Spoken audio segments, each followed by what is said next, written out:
Hello दोस्तों, नमस्कार। गणित के इस चैनल वे ऑफ मैथ्स में आपका फिर से स्वागत है। अपन हल करवा रहे थे बीकानेर डिवीजन में परिचालन विभाग में शंटिंग मास्टर कोटा 4 लेवल 4 के लिए जो दिनांक 12 फरवरी 2022 को जो शंटिंग मास्टर का पेपर हुआ था उसका हल करवा रहे थे।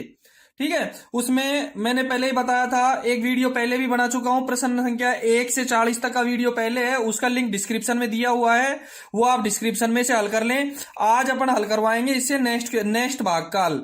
कुल प्रश्न थे 110। ध्यान रहे, ऐसे जो विभागीय रेलवे की विभागीय जो परीक्षाएं होती हैं उनमें 110 क्वेश्चन होते हैं, जिनमें से हमको 100 क्वेश्चन हल करने होते हैं। ध्यान रहे, 100 क्वेश्चन इसलिए कि 110 में से 100 क्वेश्चन हल करने होते हैं। कुल अंक 100 नंबर का होता है।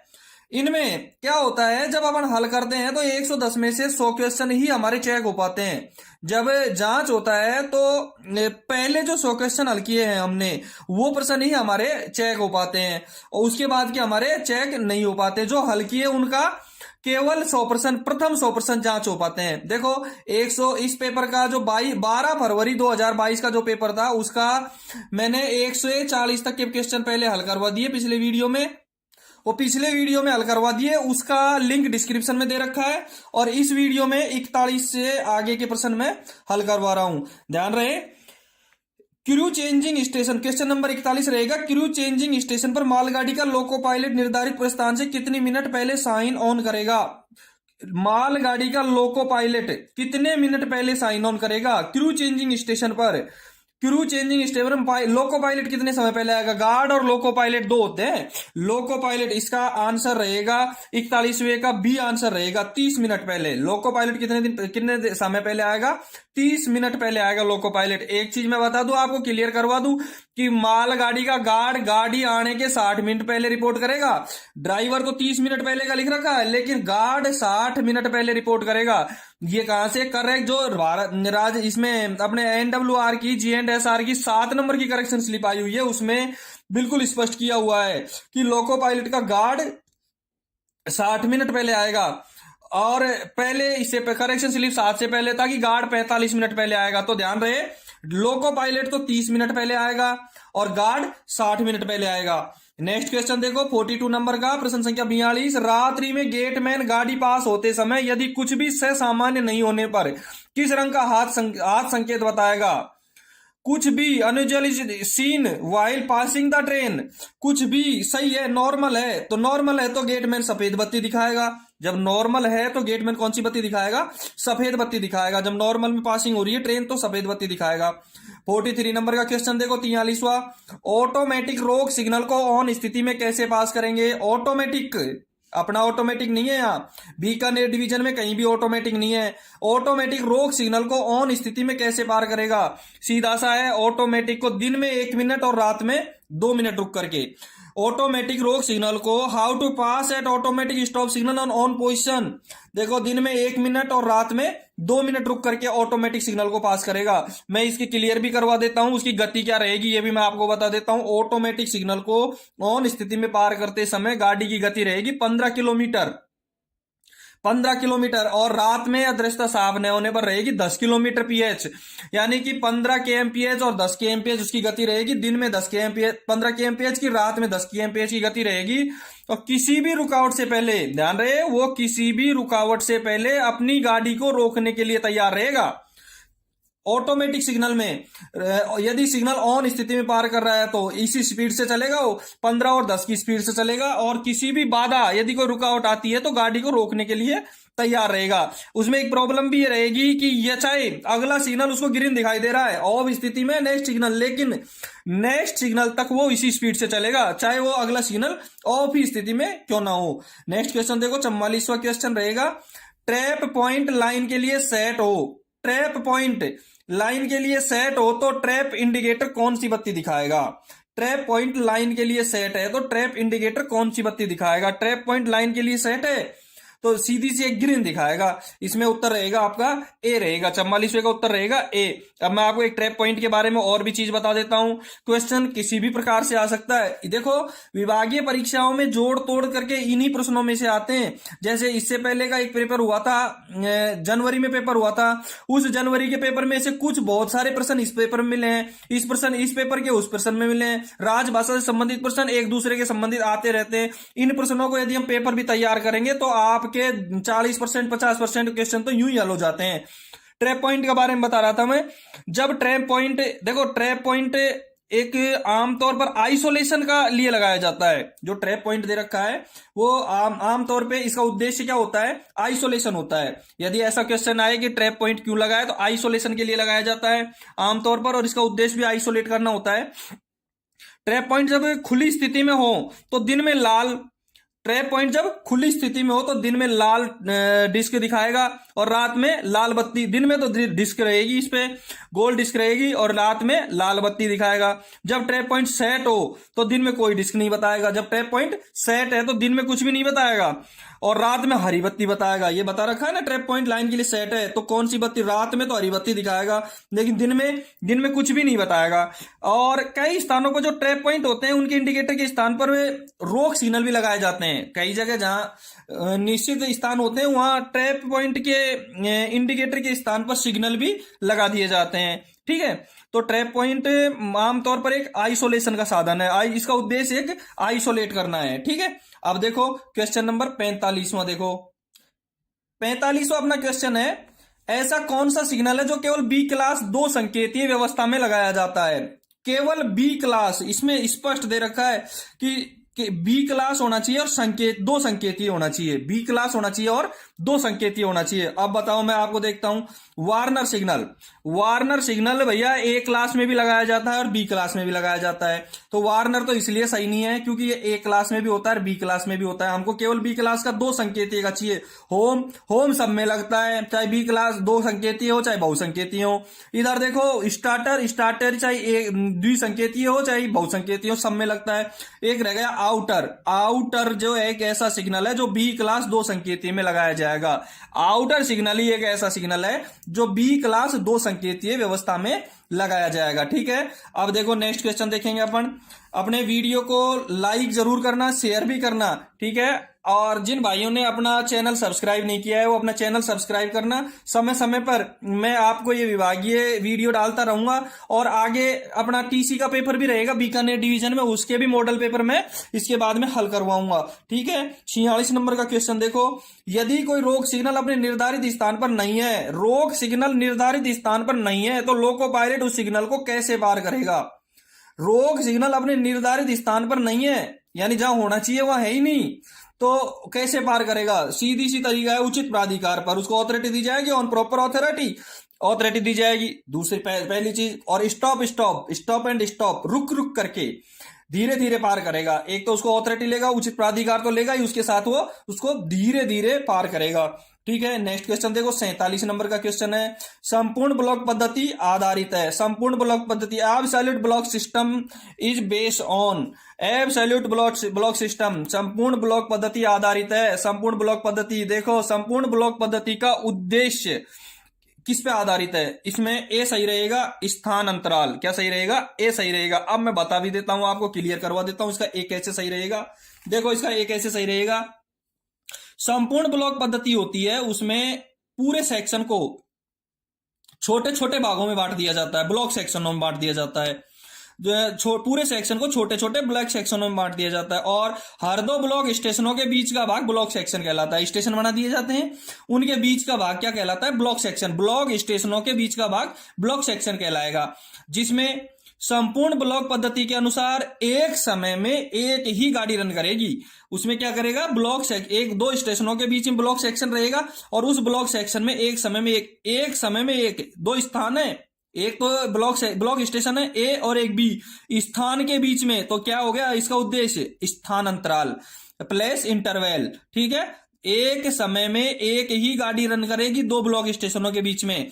तो इससे स्पष्ट होता है कि संपूर्ण ब्लॉक पद्धति स्थान अंतराल पर आधारित है। किस पर आधारित है? स्थान अंतराल पर आधारित है। ए सही रहेगा, प्लेस इंटरवल। 48 नंबर का क्वेश्चन देखो, बहुसंकेती कलर लाइट सिग्नल, बहुसंकेती colour light signal, multi aspect colour light signal में लाइन क्लियर देने की पर्याप्त दूरी। बहुत इजी सवाल है। सबसे पहले यदि अपन रेल के कर्मचारी हैं तो हमको ये क्वेश्चन तो आना ही चाहिए, अपनी वर्किंग के लिए भी और एग्जाम के लिए भी। लाइन क्लियर की, और लाइन क्लियर देने की जो पर्याप्त दूरी है उसको क्या कहेंगे? ब्लॉक ओवरलैप कहेंगे। लाइन क्लियर देने की जो पर्याप्त दूरी रहेगी उसको ब्लॉक ओवरलैप कहेंगे। और ब्लॉक ओवरलैप की दूरी रहेगी हमारी 180 मीटर, 180 मीटर रहेगी। एडवांस और होम के बीच की दूरी, बीच की दूरी क्या? एडवांस, होम और एडवांस के बीच की दूरी कितनी रहेगी? 180 मीटर रहेगी। ध्यान रहे, ये आपका ब्लॉक ओवरलैप है। ब्लॉक ओवरलैप, लाइन क्लियर हेतु जो पर्याप्त दूरी होती है उसको ब्लॉक ओवरलैप कहते हैं। और एक और होता है लैप, सिग्नल ओवरलैप और होता है एक। जो सिग्नल ओवरलैप क्या होता है वो भी मैं आपको क्लियर करवा देता हूं। देखो, क्वेश्चन किसी भी तरीके से आ सकता है। क्वेश्चन, एक क्वेश्चन को कैसे भी मोड़ तोड़ करके दिया जाता है। सिग्नल ओवरलैप होता है, सिग्नल को ऑफ करने की जो पर्याप्त दूरी होती है वो सिग्नल ओवरलैप कहलाता है। अब सिग्नल ओवरलैप का दूरी कितनी दी है? 120 मीटर। इसमें भी दिखा रखा है 120 मीटर, लेकिन सिग्नल ओवरलैप की दूरी है 120 मीटर। सिग्नल को ऑफ करने की पर्याप्त दूरी सिग्नल ओवरलैप कहलाती है बहुसंकेतीय व्यवस्था में, और वो होती है 120 मीटर। इसमें लाइन क्लियर देने की 180 रहेंगी, इसलिए 48वें क्वेश्चन का उत्तर रहेगा 180 मीटर। देखो नंबर 49वां नंबर का सवाल देखो, नेक्स्ट क्वेश्चन है, सिग्नल लाइटिंग कमेटी के सदस्य कौन कौन होते हैं? सिग्नल लाइटिंग कमेटी के सदस्य कौन कौन होते हैं? आप देखो भैया, सिग्नल लाइटिंग कमेटी के सदस्य कौन कौन होते हैं? SSC signal, LITI, SSC signal, signal lighting committee. तो सिग्नल लाइटिंग कमेटी, सिग्नल का आदमी तो जरूरी रहेगा, तो एसएससी सिग्नल रहेगा। एक रहेगा LI लोको इंस्पेक्टर, LI कौन होगा?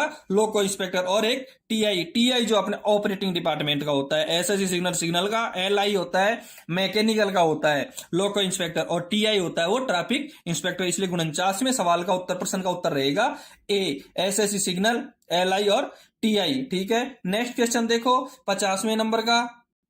ध्यान रहे, अपने वीडियो को लाइक और शेयर जरूर करना। जिनने अपना चैनल सब्सक्राइब नहीं किया है वो अपना चैनल जरूर सब्सक्राइब करना। ठीक है, अब देखो 50वां क्वेश्चन। 50वां क्वेश्चन है, जब मध्यवर्ती ब्लॉक सिग्नल ऑन स्थिति में हो, मध्यवर्ती ब्लॉक सिस्टम, मध्यवर्ती ब्लॉक सिग्नल IBS ऑन स्थिति में हो, तो उस पर लगा टेलीफोन भी खराब हो। देखो, मैं ऑन स्थिति में, उसका टेलीफोन भी खराब है, तो लोको पायलट 5 मिनट रोकने के बाद, सवाल ये भी हो सकता है लोको पायलट कितने मिनट रुकेगा? इसमें 5 मिनट रोकने के बाद अपनी गाड़ी को कितने किलोमीटर प्रति घंटे की गति से चलाएगा? इसकी स्पीड क्या रहेगी? IBS ऑन स्थिति में है और उसका टेलीफोन भी खराब है, तो लोको पायलट कितने मिनट रुकेगा? 5 मिनट रुकेगा। और उसकी गति क्या रहेगी? उसकी गति रहेगी 15 और 8। सी सही रहेगा इसमें। क्या सही रहेगा? सी सही रहेगा। उसकी गति क्या रहेगी? 15 या 8। दिन में जब दृश्यता साफ रहे तो 15 किलोमीटर के एमपीएच घंटे की रहेगी, और जब दृश्यता साफ नहीं रहे तो 8 के एमपीएच की गति रहेगी। अगला क्वेश्चन देखो, प्रश्न संख्या 51वां। प्रश्न संख्या 51, कोई नया सिग्नल लगाया जाता है अथवा किसी सिग्नल का स्थान बदला जाता है तो लोको पायलट को कितने दिन तक सतर्कता आदेश जारी किया जाएगा? चेंज किया गया है इसमें। क्या किया गया है इसमें? चेंज किया गया है। तो चेंज यानी सिग्नल को हटाया गया है या दूसरी जगह शिफ्ट किया गया है। तो इसमें मेरे हिसाब से जो उत्तर रहेगा वो 90 दिन का रहेगा। मेरे हिसाब से इसमें 90 दिन दिया गया नहीं है, बाकी मैंने जहां भी पढ़ा है मेरे को 90 दिन प्राप्त हुआ है। 51वें का उत्तर रहेगा 90 दिन तक। और ये अपनी GNSR की, जो NWR की GNSR की 37 नंबर की करेक्शन स्लिप है एक, वो 37 नंबर की करेक्शन स्लिप में स्पष्ट दे रखा है कि आपका यदि सिग्नल का स्थान बदला जाता है और यदि उसको चेंज किया जाता है, दूसरी जगह शिफ्ट किया जाता है या नया सिग्नल लगाया जाता है, तो 90 दिन तक उसको क्वेश्चन ऑर्डर जारी करेंगे। अब इससे 37 नंबर की करेक्शन स्लिप से पहले उत्तर था 10 दिन। जो ये करेक्शन स्लिप आई है उससे पहले उत्तर था 10 दिन, लेकिन 37 नंबर की करेक्शन स्लिप में इस अवधि को 10 दिन की जगह क्या कर दिया गया है? 90 दिन कर दिया गया है। ठीक है, 52वां क्वेश्चन देखो, मध्यवर्ती ब्लॉक सिग्नल कौन से सेक्शन पर लगाया जाता है? मध्यवर्ती IB सिग्नल, मध्यवर्ती ब्लॉक सिग्नल आईबीएस किस सेक्शन पर लगाया जाता है? और आईबीएस तो हर जगह लगाया जा सकता है, डबल लाइन सेक्शन में भी लगाया जाता है, सिग्नल लाइन सेक्शन में भी लगाया जा सकता है, मल्टीपल लाइन सेक्शन में भी लगाया जा सकता है। इसलिए हमारा 52 का उत्तर रहेगा ऑल ऑफ दीज, यानी उपरोक्त सभी। ये क्वेश्चन, इसका आंसर उपरोक्त सभी रहेगा। ठीक है, अगला क्वेश्चन देखो, 53 नंबर का क्वेश्चन है, पटाखा सिग्नल का परीक्षण करते समय वाहन की गति कितने किलोमीटर प्रति घंटा होनी चाहिए? अब हमको पहले ये स्पष्ट करना है कि जब पटाखा सिग्नल की गति, पटाखा सिग्नल की हम टेस्ट कर रहे हैं, परीक्षण कर रहे हैं, वो किससे करेंगे? ध्यान रहे, पटाखा सिग्नल का यदि परीक्षण कर रहे हैं तो खाली वैगन से करेंगे। किससे करेंगे?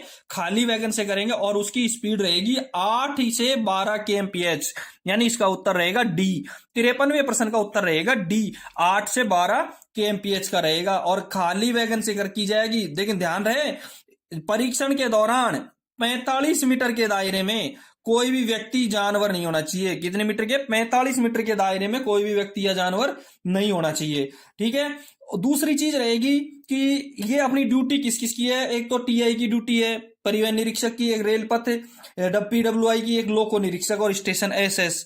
इनकी जो ड्यूटी है कि इनके पास में जो भी कर्मचारी हैं, उनके पास यदि कोई पटाखे हैं तो 5 वर्ष से अधिक उम्र के पटाखे होते हैं तो उनकी चेकिंग वो वर्ष में एक बार जरूर करें। और नीचे 54 नंबर के सवाल में दे रखा है कितनी वर्ष की आयु है पटाखे सिग्नल की अधिकतम आयु। अधिकतम आयु हम 8 वर्ष नहीं कह सकते। पटाखे सिग्नल की अधिकतम आयु 8 वर्ष तक यूज करते हैं हम उसका, लेकिन हम 8 वर्ष उसको कह नहीं सकते। हम कहेंगे 5 + 1 + 1, 5 + 1 + 1 + 1, यानी कि पटाखा सिग्नल की जो उम्र है वो रहेगी 5 + 1 + 1 रहेगी। ठीक है, अब 54वां, 53 और 54। अब ध्यान रहे, जिस व्यक्ति को पटाखे से संबंधित सारी चीजें याद है वो 53 और 54 दोनों प्रश्न उसके क्लियर है। विभागीय परीक्षाओं में इन्हीं में से जोड़ तोड़ करके आते हैं अपने जो पेपर होते हैं, station master, goods guard, TC और ये संटिंग मास्टर। ये जो ऐसे पेपर हैं, इनमें इन्हीं प्रश्नों के उत्तर आएंगे। जैसे साल भर बाद में कोई पेपर लगेगा तो मेरा पर्सनल देखा हुआ है कि 2-4 साल में यही क्वेश्चन रिपीट होकर के आते रहते हैं। 55 नंबर का सवाल देखेंगे, होम सिग्नल की ऑन स्थिति की रिपीट करने के लिए रिपीटिंग सिग्नल कौन सा संकेत दिखाएगा? होम सिग्नल की ऑन स्थिति में रिपीट करने के लिए रिपीटिंग सिग्नल कौन सा संकेत दिखाएगा? अब पहले तो रिपीटिंग सिग्नल ध्यान रहे, रिपीटिंग सिग्नल रिपीट करता है। 55वें में होम सिग्नल ऑन स्थिति में है। होम सिग्नल ऑन का मतलब लाल है, ऑन का मतलब लाल है, तो रिपीटिंग सिग्नल कौन सा दिखाएगा? देखो, जब होम सिग्नल ऑन स्थिति में है तो रिपीटिंग सिग्नल पीला सिग्नल दिखाएगा। रिपीटिंग कौन सा? येलो कलर का सिग्नल दिखाएगा। Repeating signal, home signal on स्थिति में है तो रिपीटिंग पीला दिखाएगा। अब कैसे, मैं इसको क्लियर करवा देता हूं आपको। कलर लाइट जो रिपीटिंग सिग्नल है उसमें 2 ही बत्ती होती हैं। कलर लाइट जो रिपीटिंग सिग्नल है, कलर लाइट उसमें 2 ही बत्ती होती हैं। और 2 बत्ती कौन कौन सी होती हैं? केवल ऑन स्थिति में वो पीला और ऑफ स्थिति में हरा जलता है, लाल उसमें होता ही नहीं है। यानी कि रिपीटिंग होम सिग्नल का रिपीटिंग सिग्नल उसको रोक नहीं सकता है। वो ऑफ स्थिति में रहेगा तो हरा रहेगा और ऑन स्थिति में रहेगा तो पीला रहेगा। अब रिपीटिंग सिग्नल पे क्या लगा होता है, उसको कैसे पहचानेंगे कि ये रिपीटिंग सिग्नल है? उस पर आर मार्कर लगा होता है। रिपीटिंग सिग्नल पे क्या लगा होगा? आर मार्कर लगा होगा रिपीटिंग सिग्नल पे, रिपीट। और सीधा सा है कि आर उसमें लगा होगा। अब स्पष्ट हो गया कि होम सिग्नल ऑन रहेगा तो वो येलो, होम सिग्नल जब ऑफ स्थिति में रहेगा तो वो ग्रीन दिखाएगा। ठीक है, होम सिग्नल ऑन स्थिति में तो रिपीटिंग सिग्नल कौन सा दिखाएगा? येलो दिखाएगा, पीला दिखाएगा। ठीक है, नेक्स्ट क्वेश्चन देखो, क्वेश्चन नंबर 56। इससे पहले के 1 से 40 तक के क्वेश्चन मैंने पिछले वीडियो में हल करवा दिए थे और उस वीडियो का लिंक अपने डिस्क्रिप्शन में दिया हुआ है मेरे द्वारा। आप इसके डिस्क्रिप्शन में देख करके पीछे के 1 से 40 तक के क्वेश्चन भी हल कर सकते हैं। और इस वीडियो के बाद में अगला जो वीडियो होगा उसमें जनवरी 2022 में जो पेपर लगा था संटिंग मास्टर का, उसका पेपर का हल करवाऊंगा। और इसके नेक्स्ट वीडियो में तो अगले जो पेपर है उसमें इनकी बहुत मदद मिलेगी आपको। ठीक है, अपना वीडियो को शेयर लाइक जरूर करना और चैनल को अभी तक सब्सक्राइब नहीं किया है वो सब्सक्राइब जरूर करना, क्योंकि मैं समय समय पर इस चैनल पे अपने वीडियो, विभागीय जो परीक्षाएं हैं उनके वीडियो डालता रहूंगा। 56वां क्वेश्चन देखो, रात्रि के समय संटिंग के दौरान लोड को अपनी तरफ आने के लिए सक्षम कर्मचारी किस प्रकार से संकेत दिखाएगा? सक्षम कर्मचारी कौन होता है? रेल का कर्मचारी सक्षम कर्मचारी होता है। ठीक है, कॉम्पिटेंट रेलवे सर्वेंट। ठीक है, संटिंग के समान लोड को अपनी तरफ लाने के लिए, लोड को अपनी तरफ लाने के लिए क्या दिखाएगा? ध्यान रहे, हरी बत्ती ऊपर से नीचे, मैं क्लियर करवा देता हूं सारे, ये हरी बत्ती ऊपर से नीचे कब दिखाते हैं, हरी बत्ती ऊपर से नीचे कब दिखाएंगे, हरी बत्ती ऊपर से नीचे दिखाएंगे जब शंटिंग के लोड को दूर भेजा जाएगा। ऊपर से नीचे करके दिखाते हैं, ऊपर से नीचे करेंगे जब लोड को दूर भेजा जाएगा। हरी बत्ती को जब ऊपर से नीचे करेंगे, लोड को दूर भेज रहे हैं शंटिंग में।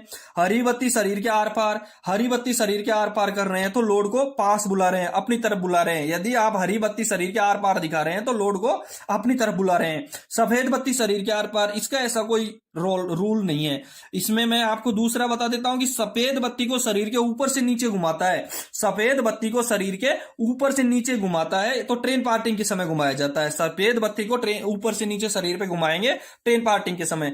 डी में देखो सीधी हरी बत्ती, सब जानते हैं ट्रेन जब रन थ्रू होती है तो सिग्नल एक्सचेंज करने के लिए कौन सा सिग्नल दिखाया जाएगा, सीधी हरी बत्ती दिखाया जाएगा। क्लियर है।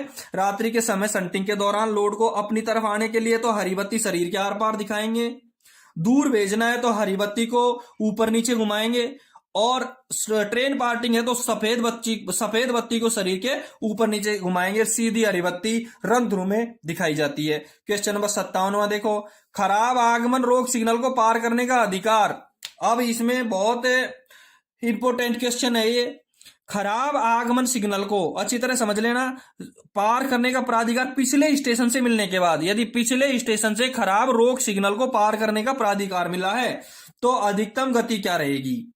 पिछले स्टेशन से मिला है तो सबसे पहले तो मैं क्लियर करवाऊंगा आपको कि यदि हमारा रोक सिग्नल खराब है, यदि हमारा रोक सिग्नल खराब है तो पिछले स्टेशन से कौन सी ऑथोरिटी मिलेगी, पिछले स्टेशन से मिलेगी 3691।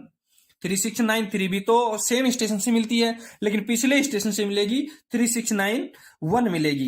और 3691 पिछले स्टेशन से मिलेगी, वो कैसे मिलेगी, ए अपने स्टेशन का जो स्टेशन मास्टर है वो पिछले स्टेशन को एक पीएन नंबर के साथ में सूचित करेगा कि हमारा सिग्नल खराब है और आप 3691 दे करके चलाएं। तो लोको पायलट उसको 3691, जो गाड़ी 3691 लेकर के आ रही है उसके लिए जो स्टेशन मास्टर वो एक सक्षम रेल कर्मचारी बताया था कॉम्पिटेंट रेलवे सर्वेंट को भेजेगा, और वो रोक सिग्नल के नीचे जाके खड़ा रहेगा। प्रोसीड हैंड सिग्नल दिखाने के बाद में ड्राइवर आएगा और उसकी स्पीड रहेगी 15 kmph की। सी सही रहेगा। 57 में क्या रहेगा, सी सही रहेगा। लेकिन एक स्पष्ट भी है, यदि वहां कर्मचारी आपका हैंड सिग्नल नहीं दिखाएगा, पिछले स्टेशन से 3691 लेकर के आ रहा है और आपके कर्मचारी ने उसको प्रोसीड हैंड सिग्नल नहीं दिखाया सिग्नल के नीचे, तो वो नहीं चलेगा, वो उसको पार नहीं करेगा। अब ये एक स्पष्ट चीज भी है कि पिछले स्टेशन से जो 3691 दिया जाता है वो नामित स्टेशन होते हैं, उसके लिए डीआरएम द्वारा एक प्रपत्र जारी करके सूचित कर दिया जाता है कि ये स्टेशन ही 3691 दे सकते हैं। सभी स्टेशनों के लिए ये उपयोग में नहीं ली जाती है, इसके लिए डीआरएम एक नामित प्रपत्र जारी करता है। ठीक है। 58वां सवाल देखेंगे, क्षतिग्रस्त फेसिंग पॉइंट, क्षतिग्रस्त डैमेज फेसिंग पॉइंट पर गाड़ी कितनी गति से चल सकती है, अधिकतम कितनी गति रहेगी, डैमेज फेसिंग पॉइंट पर अधिकतम कितनी गति रहेगी। तो इसमें दे रखी है सबसे कम ही रहेगी 15, 20, 10, 8। ए सही रहेगा। 58 में रहेगा ए, 8 kmph की गति से निकलेगी। 59 नंबर का सवाल देखो, किस सेक्शन में कितने महीने तक गाड़ी नहीं चलाने पर लोको पायलट, किसी सेक्शन में दे रखा है ये, किसी सेक्शन में कितने महीने तक गाड़ी चलाने पर लोको पायलट को फिर से एलआरडी देना आवश्यक है, सीधा सा एलआर देना आवश्यक है, उसका एलआर समाप्त हो जाता है। इसका मतलब है 3 महीने तक, 3 मंथ्स। कितने महीने तक, 3 महीने तक। और 60वां क्वेश्चन सबसे हार्ड क्वेश्चन रहेगा राजस्थान वासियों के लिए, राजस्थान की राजधानी क्या है। ये तो सबको पता है, राजस्थान की राजधानी जयपुर है। ठीक है। 61 नंबर का क्वेश्चन देखो, सिग्नल ठीक दिखाई नहीं दे रहा है, सिग्नल ठीक दिखाई नहीं देता है तो लोको पायलट इसकी सूचना कहां देगा, इसकी सूचना जहां वो चेंज होगा, यानी क्रू चेंजिंग स्टेशन पर यदि लोको पायलट को कोई सिग्नल ठीक से दिखाई नहीं दे रहा है तो वो इसकी सूचना लोको पायलट जो क्रू चेंजिंग स्टेशन है वहां देगा। लोको पायलट को अपना सिग्नल साफ दिखाई नहीं देता है सेक्शन में, तो क्रू चेंजिंग स्टेशन पर उसकी सूचना देगा। 61 नंबर का सवाल कंप्लीट है। 22 नंबर का जो क्वेश्चन है वो देखो आप, जब कोई रोक सिग्नल न्यूनतम दृश्यता दूरी से दिखाई नहीं दे, जब कोई सिग्नल न्यूनतम दृश्यता दूरी से दिखाई नहीं दे तो कौन सा सिग्नल लगाया जाता है, न्यूनतम दूरता से दिखाई नहीं दे तो कौन सा सिग्नल लगाया जाएगा, calling on signal, coacting signal, repeating signal, shunt signal. अभी मैंने थोड़ी देर पहले रिपीटिंग का क्लियर किया था, ओम का रिपीटिंग का। कॉलिंग ऑन तो शंट सिग्नल, कॉलिंग ऑन कोएक्टिंग तो है ही नहीं इसमें। कौन सा आएगा? Repeating signal. जब कोई सिग्नल साफ दिखाई नहीं दे तो उसके लिए कौन सा सिग्नल लगाया जाएगा? Repeating signal. अब मैं इसका एक कॉन्सेप्ट भी क्लियर करवा देता हूं, रिपीटिंग सिग्नल क्या बीमारी है, ये भी मैं आपको बिल्कुल क्लियर। सवाल कैसे भी आ सकता है। देखो, रिपीटिंग सिग्नल 3 प्रकार के होते हैं। रिपीटिंग सिग्नल 3 प्रकार के होते हैं। कौन कौन से होते हैं? एक तो भुजा वाला repeating signal, colour light repeating signal, banner type repeating signal. 3 प्रकार के होते हैं। पहले मैं आपको भुजा वाला रिपीटिंग सिग्नल के बारे में बता देता हूं। जो भुजा वाला रिपीटिंग सिग्नल होता है वो ऑन स्थिति में पीली बत्ती दिखाता है और ऑफ स्थिति में हरी बत्ती दिखा देता है। भुजा वाला जो सिग्नल है, रिपीटिंग सिग्नल, वो ऑन स्थिति में पीली बत्ती दिखाएगा और ऑफ स्थिति में हरी बत्ती दिखाएगा। अब हम इसकी पहचान कैसे करेंगे? इसकी पहचान, खंबे पर सफेद गोल डिस्क लगी होती है और जिसपे काले रंग से अंग्रेजी में आर लिखा होता है। सफेद जो गोल डिस्क लगी होगी उसके अंग्रेजी में उस पर आर लिखा होगा। दूसरा, कलर लाइट रिपीटिंग सिग्नल। अब कलर लाइट रिपीटिंग सिग्नल में देखो, इसमें 2 बत्तियां होती हैं, ऑन स्थिति में पीली और ऑफ स्थिति में हरी बत्ती। इसमें कलर लाइट जो रिपीटिंग सिग्नल होता है उसमें 2 बत्तियां होती हैं, ऑन स्थिति में पीली और ऑफ स्थिति में हरी बत्ती दिखाता है। ठीक है। अब जो कलर लाइट रिपीटिंग सिग्नल है उसमें पहचान क्या है उसकी? इसके खंबे पर जलने वाला आर मार्कर होगा। कौन सा आर मार्कर होगा? जलने वाला आर मार्कर होगा। जो कलर लाइट रिपीटिंग सिग्नल है उसमें जलने वाला आर मार्कर होगा। अब लास्ट का बचा है आपको banner type repeating signal. Banner type repeating signal, ये सिग्नल गोल डिस्क टाइप होता है। जो बैनर टाइप होता है वो होता है गोल डिस्क टाइप होता है, जिसमें 2 काली पट्टी, 2 तो काली पट्टी होती है और उनके बीच में एक पीली पट्टी होती है। 2 काली पट्टी जमीन के समांतर, ऐसे समांतर 2 तो काली पट्टी, बीच में पीली पट्टी होती है। ठीक है। और ये लोको पायलट को डिस्क की स्थिति के अनुसार संकेत देता है और इसके ऊपर भी अंग्रेजी में आर मार्कर ही लिखा होता है। इसके ऊपर अंग्रेजी में आर लिखा होता है। रिपीटिंग का मतलब आर, और इसके ऊपर आर। देखो, एक जो कलर लाइट होता है उसमें जलने वाला आर होता है, बाकी दोनों में आर ही होता है। ठीक है। अगला क्वेश्चन देखेंगे, 63 नंबर का क्वेश्चन है, वो हल करेंगे। देखो, 63 नंबर का क्वेश्चन है, गाड़ी संचालन के दौरान ब्लॉक सेक्शन में लोको पायलट को कोई व्यक्ति सफेद बत्ती शरीर के आर पार दिखाता है तो लोको पायलट क्या समझेगा? सफेद बत्ती यदि वो दिखाता है तो लोको पायलट क्या समझेगा? शरीर के आर पार गाड़ी विभाजन में कौन सी दिखाता है? क्वेश्चन कैसे भी आ सकता है, प्रश्न हमारे पेपर में किसी भी प्रकार से आ सकता है। 1 प्रश्न में से 2 प्रश्न। देखो, इस पेपर में ही मैं आपको बता देता हूं, कई प्रश्न तो ऐसे हैं जो इसी पेपर में मिलते हैं, उनके उत्तर एक दूसरे प्रश्न के अंदर हैं। निश्चित क्वेश्चन है, रेलवे की विभागीय परीक्षाओं के निश्चित क्वेश्चन जो इसमें मिलते हैं। गाड़ी विभाजन होती है तो सफेद बत्ती को ऊपर से नीचे दिखाया जाता है। गाड़ी विभाजन होती है तो सफेद बत्ती को ऊपर से नीचे दिखाया जाता है। खतरे की स्थिति में लाल दिखाया जाता है और सफेद बत्ती को शरीर के आर पार दिखा रहा है तो इसका मतलब नॉर्मल है, ऑल राइट मिला रहा है। वो क्या कर रहा है? नॉर्मल है, ऑल राइट मिला रहा है। अपने चैनल को जिसने सब्सक्राइब नहीं किया है वो सब्सक्राइब जरूर करना, वीडियो को लाइक और शेयर करना। इसमें यदि आपको कोई प्रॉब्लम है और आपको कोई सुधार चाहिए इस वीडियो में, अगले वीडियो में, तो आप कमेंट बॉक्स में जरूर कमेंट्स करके मेरे को जरूर बताना। ठीक है। सिग्नल डिस्टेंट वाले स्टेशन पर, सिंगल डिस्टेंट, एक ही डिस्टेंट वाले स्टेशन पर डिस्टेंट सिग्नल हरा संकेत दिखा रहा है। जहां एक ही डिस्टेंट है, बहुसंकेतीय व्यवस्था में लगभग एक ही डिस्टेंट है। बीकानेर डिवीजन में लगभग स्टेशनों पर कंप्लीट स्टेशन है, लगभग एक आध कोई है तो वो अलग है, बाकी लगभग सारे डिस्टेंट सिग्नल एक ही हैं। लोको पायलट क्या समझेगा? ग्रीन है, डिस्टेंट ग्रीन है, इसका मतलब रन थ्रू है गाड़ी, running through from main line. Main line से रन थ्रू गाड़ी के लिए होम, डिस्टेंट, एडवांस और स्टार्टर चारों के चारों ग्रीन सिग्नल दिखाएंगे। स्टॉप एट मेन लाइन, यदि मेन लाइन में आकर के रुकना होता है तो डिस्टेंट डबल येलो होता है। मेन लाइन में आकर के रुकना होता है तो डिस्टेंस डबल येलो होता है, होम सिंगल येलो होता है और स्टार्टर तो रेड मिलेगा। Stop at loop line, loop line में यदि है तो डिस्टेंस डबल येलो रहेगा, होम सिंगल येलो रहेगा और उसकी लूलर लाइटें जलती रहेंगी। और running through from loop line, same position B की है वही डी की रहेगी, इसको स्टार्टर येलो मिलेगा और एडवांस स्टार्टर ग्रीन मिलेगा। ठीक है। सिंगल डिस्टेंट वाले स्टेशन पर सिंगल डिस्टेंट वाले स्टेशन पर डिस्टेंट सिग्नल हरा संकेत दिखा रहा है तो loco pilot running through from main line समझेगा। ठीक है।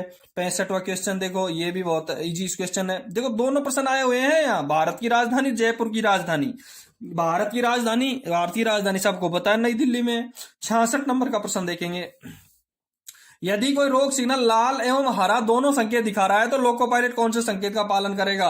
देखो, हमारे रेल में खतरा इज फर्स्ट, यदि खतरा पहले है तो हमारा हरा और लाल दोनों दिखा रहा है तो हम भैया लाल ही संकेत ऑब्जर्व करेंगे, लोको पायलट उसको लाल ही समझेगा। यानी 66 में क्वेश्चन नंबर 66 का उत्तर रहेगा ए, रेड उत्तर रहेगा। 67 नंबर का क्वेश्चन है, कलर लाइट डिस्टेंस सिग्नल की क्या पहचान है? डिस्टेंट में कई क्वेश्चन आ गए हैं। कलर लाइट डिस्टेंस सिग्नल की क्या पहचान है? परमिसिव सिग्नल होता है। कलर लाइट जो सिग्नल होता है वो परमिसिव सिग्नल होता है और परमिसिव सिग्नल पर पी मार्कर होगा। What is the identity of colour light distance signal? यानी पी मार्कर रहेगा, परमिसिव रहेगा। ठीक है।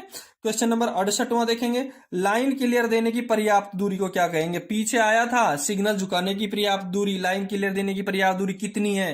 तो लाइन क्लियर देने की पर्याप्त दूरी को क्या कहते हैं? Block overlap. लाइन क्लियर देने की पर्याप्त दूरी को ब्लॉक ओवरलैप कहते हैं। और colour multi aspect colour light signal होता है, उसमें ब्लॉक ओवरलैप की दूरी कितनी होती है? 180 मीटर। सिग्नल ओवरलैप, सिग्नल झुकाने की पर्याप्त दूरी क्या होगी? सिग्नल ओवरलैप होगी। और वो उसकी दूरी कलर लाइट मल्टी एस्पेक्ट में 120 मीटर रहेगी। कितनी रहेगी? 120 मीटर रहेगी। ठीक है। 69 नंबर का सवाल है, ब्लॉक बैक क्या है? ब्लॉक बैक क्या है? आमतौर पर प्रत्येक प्रश्न में पूछा जाते हैं लाइन क्लियर देने की, ये सिग्नल ओवरलैप, ब्लॉक बैक और ब्लॉक फॉरवर्ड आमतौर पर प्रत्येक परीक्षा में पूछा जाता है। मैंने जितने भी पेपर देखे हैं उसमें सब में मिला है। ब्लॉक बैक क्या है? ब्लॉक बैक एक अवरोध की सूचना है। प्रस्थान प्राधिकार नहीं है, शंटिंग प्राधिकार नहीं है, क्योंकि शंटिंग प्राधिकार कौन सा होता है? T806 होता है शंटिंग प्राधिकार। प्रस्थान प्राधिकार 3693B या PLCT होती है। अवरोध की सूचना, ब्लॉक बैक क्या है? एक अवरोध की सूचना है। अब ध्यान रहे, ब्लॉक बैक केवल सिंगल लाइन में नहीं, सिंगल लाइन और डबल लाइन दोनों में होता है। ब्लॉक बैक दोनों में होता है, सिंगल लाइन में भी होता है और डबल लाइन में भी होता है। लेकिन एक ब्लॉक फॉरवर्ड और होता है, और ब्लॉक फॉरवर्ड केवल डबल लाइन में होता है। ब्लॉक फॉरवर्ड सिंगल लाइन में नहीं होता है, ब्लॉक फॉरवर्ड डबल लाइन में होता है। नेक्स्ट क्वेश्चन देखेंगे। 70 नंबर का सवाल है, T806 कितनी प्रति में तैयार किया जाता है? अब T806 क्या है? शंटिंग प्राधिकार, शंटिंग आदेश। T806 क्या है? एक शंटिंग आदेश है। और शंटिंग आदेश 3 प्रतियों में तैयार किया जाता है। और किस किस के लिए तैयार किया जाता है 3 प्रतियों में? लोको पायलट के लिए, गार्ड के लिए और एक रिकॉर्ड के लिए। T806 3 प्रतियों में तैयार किया जाएगा। और अब मैं आपको यह भी बता देता हूं, और भी कई आदेश हैं। 71 नंबर के सवाल में भी देखो यही है। इसका यदि आपको क्लियर है तो ये भी क्लियर हो जाएगा। शंटिंग आदेश किसको जारी किया जाता है? लोको पायलट को। सहायक लोको पायलट को शंटिंग आदेश जारी नहीं किया जाता, और गार्ड को। लोको पायलट और गार्ड को, यानी डी सही रहेगा। देखो, एक प्रति लोको पायलट की, एक गार्ड की और एक रिकॉर्ड की कितनी हो गई? 3 कॉपी हो गई। जिसका 70 सही है उसका 71 भी सही है। ठीक है। अब मैं बता दूं आपको, T409 3 प्रतियों में, T409 को एक क्वेश्चन ऑर्डर है, उसको 3 प्रतियों में बनाया जाएगा। TA409 उसको 3 कॉपी में बनाया जाएगा, नील का क्वेश्चन ऑर्डर है। TB409 दो प्रतियों में बनाया जाएगा। क्यों बनाया जाएगा 2 प्रतियों में? क्योंकि एक तो ड्राइवर को दी जाएगी और एक रिकॉर्ड में रखी जाएगी, वो रिमाइंडर है। TB409 क्या है? एक रिमाइंडर है। ठीक है। 71 70वां क्लियर है आपका। 72 नंबर का क्वेश्चन देखेंगे, स्टेशन सेक्शन किस क्लास के स्टेशन पर होता है? स्टेशन सेक्शन किस क्लास के स्टेशन पर होता है? 71 का क्लियर हो गया। 72 का देखेंगे, स्टेशन सेक्शन। अब देखो, स्टेशन सेक्शन केवल बी क्लास स्टेशनों पर पाया जाता है। स्टेशन सेक्शन कहां पाया जाएगा? बी क्लास स्टेशनों पर पाया जाएगा। देखो, बी क्लास स्टेशनों पर पाया जाएगा। मैं आपको क्लियर करवा देता हूं स्टेशन सेक्शन क्या होता है। एक स्टेशन सेक्शन होता है और एक स्टेशन सीमा होती है। स्टेशन सेक्शन का अभिप्राय देखो क्या है कि बी क्लास स्टेशन के उस भाग से है। इसका अभिप्राय बी क्लास स्टेशन के उस भाग से जहां लाइन क्लियर देने के बाद भी रुकआउट पैदा की जा सकती है, वो होता है स्टेशन सेक्शन। स्टेशन सेक्शन उसे कहते हैं जिसमें लाइन क्लियर देने के बाद भी रुकआउट पैदा की जा सकती है। दूसरा आपका रहेगा स्टेशन सीमा। अब स्टेशन सीमा उसे कहते हैं कि स्टेशन मास्टर के नियंत्रण में रहने वाला वह भाग, जी स्टेशन मास्टर के नियंत्रण में रेलवे लाइन के उस भाग को जो स्टेशन मास्टर के नियंत्रण में रहता है और स्टेशन के दोनों ओर के सबसे बाहरी सिग्नल के बीच स्थित होता है।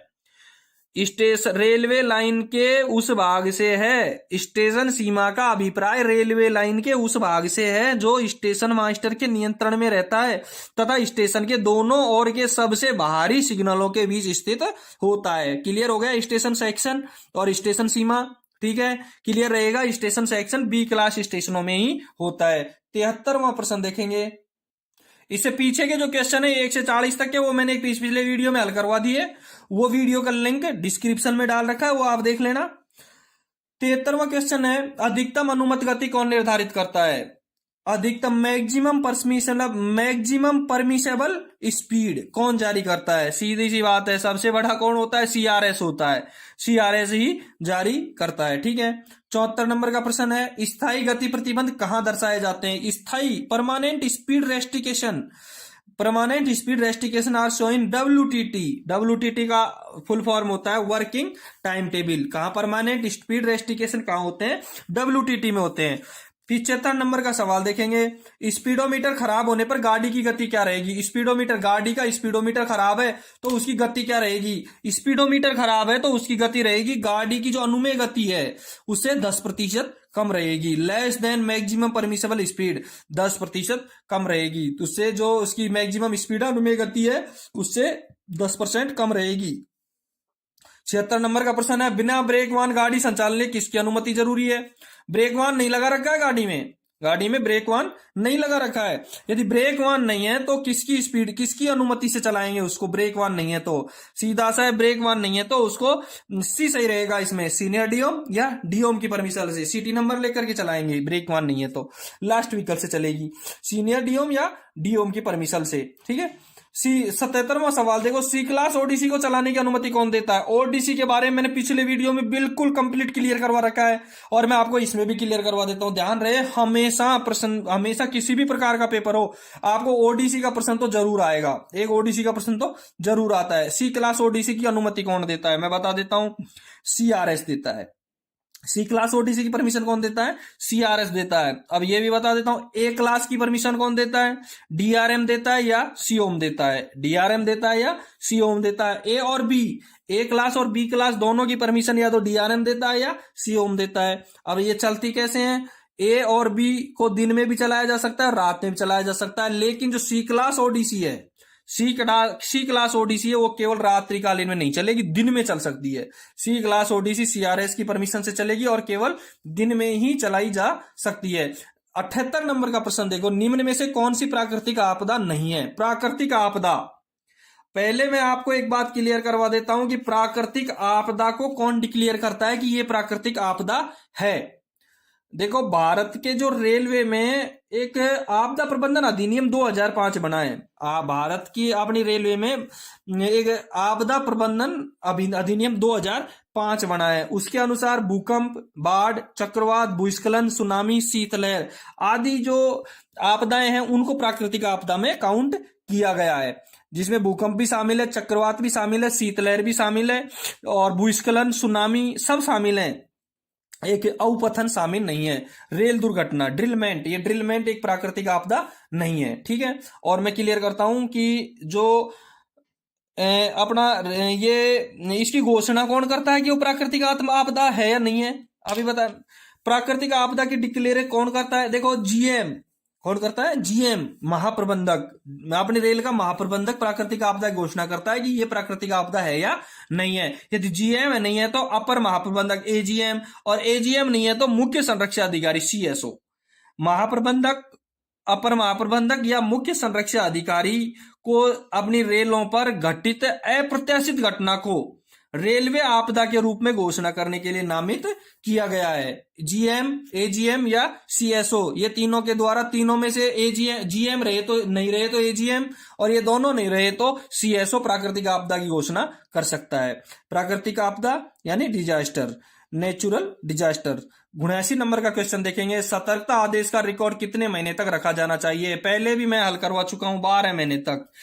ये कॉशन ऑर्डर का रिकॉर्ड कितने महीने तक रहेगा, 12 महीने तक। 12 महीने तक कब रहेगा, जब नॉर्मल वे में गाड़ी चल रही है। यदि उस गाड़ी का एक्सीडेंट हो गया या कोई कोर्ट केस हो गया तो उसको जब तक कोर्ट केस या जब तक वो सल्टा नहीं होता है, जब तक रिजल्ट नहीं आता है, जब तक उसको अपन कंप्लीट तैयार रखेंगे। नहीं तो नॉर्मल चला है तो इसका रिकॉर्ड केवल 12 महीने तक रहेगा। अगला प्रश्न देखो 80 नंबर का, ब्लॉक मैनुअल किसके द्वारा जारी की जाती है। By whom the block manual is issued.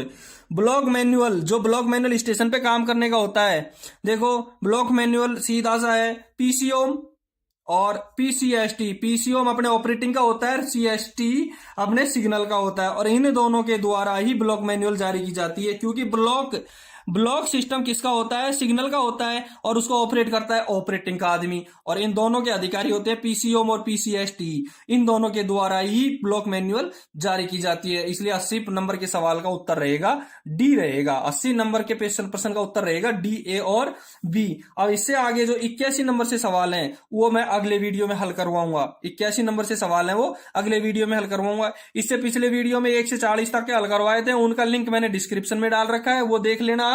और इस 1 से 41 से 40 80 तक क्या हल करवा दिए। अगले वीडियो में 81 से लेकर के पूरे लास्ट पूरे प्रश्न हल करवाऊंगा। ठीक है, और धन्यवाद। और अपने चैनल को लाइक और शेयर जरूर करना, और जिन्होंने अपना चैनल सब्सक्राइब नहीं किया है वो अपना चैनल सब्सक्राइब जरूर करना। धन्यवाद।